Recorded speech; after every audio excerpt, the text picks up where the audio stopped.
today. You're anti-fossil fuels, aren't you? I would like to transition away from unabated fossil fuels to a clean energy future. How did you transit over here today? I got a ride in the fleet vehicle that we have. And that's a Suburban, probably, with a chase vehicle for your security detail.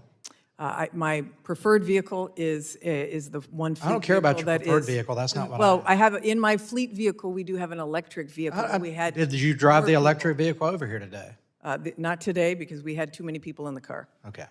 So just for the record, they have fossil fuel vehicles within the fleet that moves Yes, the we secretary do. around. And I'm glad you have electric vehicles. That's fine. We'll knock that for the record, too. Is that a Tesla or is that a Ford product? The Ford product. Okay, thank you. So I want to thank you for approval last month and yesterday of the pending LNG export facilities. Just a quick question. Why have no wind and solar produced energy export facilities been approved by your agency? Wind and solar are energies right now that are deployed on site and that are generated on site. However, if we are able to do They're not clean exportable. Let's hydrogen just- hubs, hydrogen would be able to. Renewable energy is not exportable beyond transmission lines that cross borders. You could provide Ottawa, Canada, or Tijuana electricity produced by wind and solar, but you can't export it to Ukraine. So you guys are supporting LNG exports, and I appreciate that. That's helping our allies. Germany literally just announced a little while ago that they're going to not import any sort of Russian oil or gas. We need to replace that with American-produced energy. It's cleaner burning anyway, so if you believe in man-made climate change, you should support American LNG burning everywhere. It's hypocritical, though, because you sat here and touted the administration's, wrongly, I believe, but number of oil and gas leases when the president ended all oil and gas leases on federal land, onshore and offshore in January of last year, canceled existing leases onshore and offshore last January, and that shrunk domestic supply.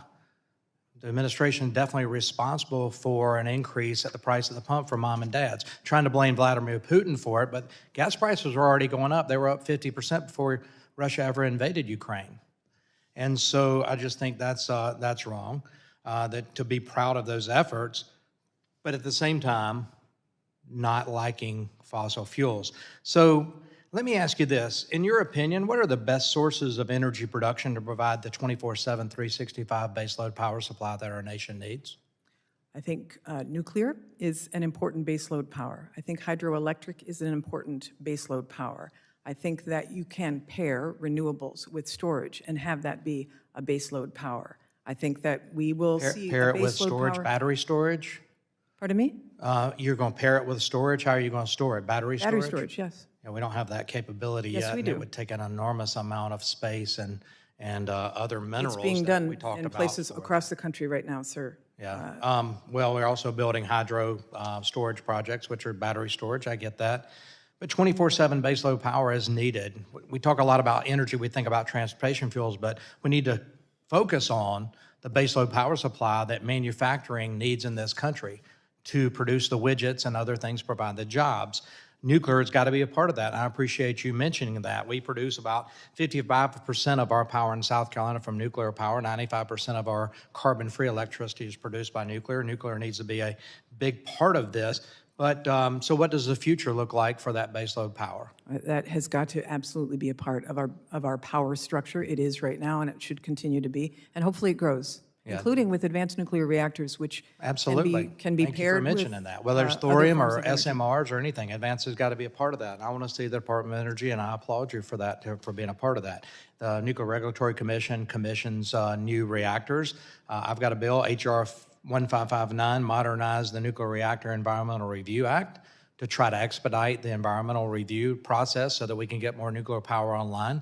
I would ask your department to also work with NRC to keep nuclear power in relicensing, keep those power plants in our fleet online to provide that carbon-free electricity for the nation. There's just a lot of different policies that affect that. One is going to be waste. And we're going to have some sort of policy on the waste stream, whether it's advanced nuclear or whether it's the current nuclear fleet. Can you reply in detail for the record? Well, my time's up. I will submit another question for the record and ask you to reply. Thanks, Mr. Chairman. I yield back. Gentleman yields back.